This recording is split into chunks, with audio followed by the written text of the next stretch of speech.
Zimbabwe presidential spokesperson George Chavramba has subtly gagged Zimbabwe local media from reporting on the Al-Jazeera documentary exposing alleged money laundering and illegal smuggling of gold by President Emmerson Mnangagwa's allies. This comes after Mnangagwa's ambassador-at-large, Hubert Mazarine, alias Hubert Angel, is recorded on video confidently speaking about the criminal activities and name drops some individuals. Charamba's comments have, however, not gone down well with media practitioners and human rights activists in that country. Joining me to discuss this live at this time is Nigel Yamutumbu, a Media Alliance of Zimbabwe coordinator, and Rosalind Hanzi, Executive Director, Zimbabwe Lawyers for Human Rights. Thank you for your time.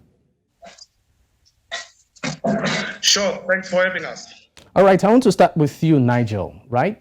What are your views on the utterances by the president's spokesperson on local media reporting on stories that are of importance, like, the recent documentary? Yes, the remarks by presidential spokesperson George Charamba muzzling the media essentially are most unfortunate but not unexpected. It is a trend, as it were, when government is really under pressure, or in this instance, where the office of the presidency is under scrutiny for these alleged money laundering and corrupt dealings and so on.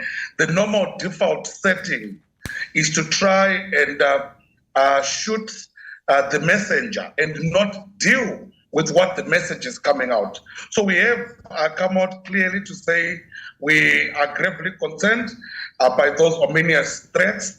And indeed, we appeal to President Mnangagwa, to Parliament, and to everyone concerned, insofar as human rights is concerned, to push back against these remarks as they're an affront to media freedom.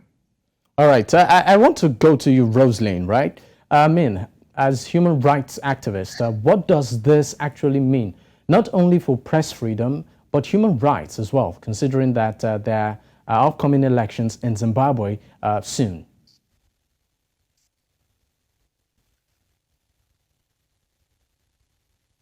Rosalind, we are unable to hear you well. Please, can you kindly unmute so that we can hear you? For us as human rights lawyers and human rights activists, we are not really surprised with the comments that are coming from public figures within government. We have been calling for reforms of state institutions since the Constitution came into force in 2013, but no meaningful reforms have been implemented by the government. There have been piecemeal reforms on media freedoms, but there's not been much concerted effort to change the behavior of state actors and also to ensure that all the laws and all the practices are in line with the Constitution of Zimbabwe or the human rights treaty obligations that Zimbabwe has at the African Union and also at the United Nations level. And it's not surprising. This is a trend that we continue to see just before any election in Zimbabwe, where there's a lot of intimidation of human rights defenders. There's a lot of targeting of human rights defenders. And the media has not been an exception. And in this case, we would have expected the government to respond in a more measured manner by actually addressing some of the allegations that are being raised by Al-Jazeera, more particularly because Zimbabwe was grey-listed by the Financial Action Task Force and only removed from the grey list in March 2022. And it's highly likely that if the allegations of money laundering are not addressed, they will likely be returned to the grey list by the financial watchdog. All right, I want to go back to you, Nigel, right? How is the media actually responding to this, in Zimbabwe?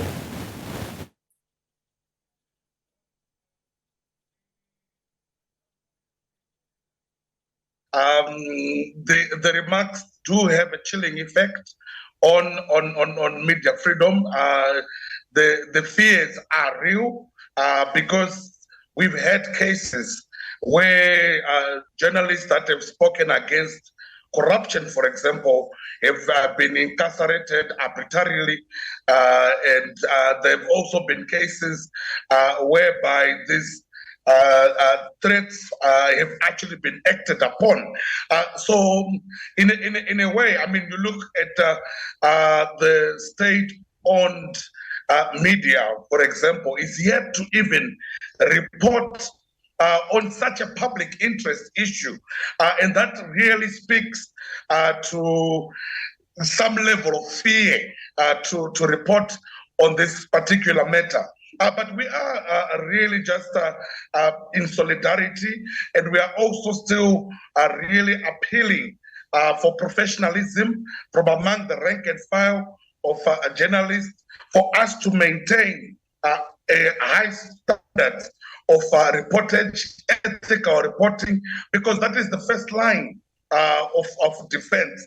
But we are also in solidarity with the broader civic society, who are by and large also proffering the necessary support, be it legal, be it psychosociological support, and also just standing firm with us on the principle, because ultimately media freedom is everybody's right. For your time, gentleman and lady. Sure.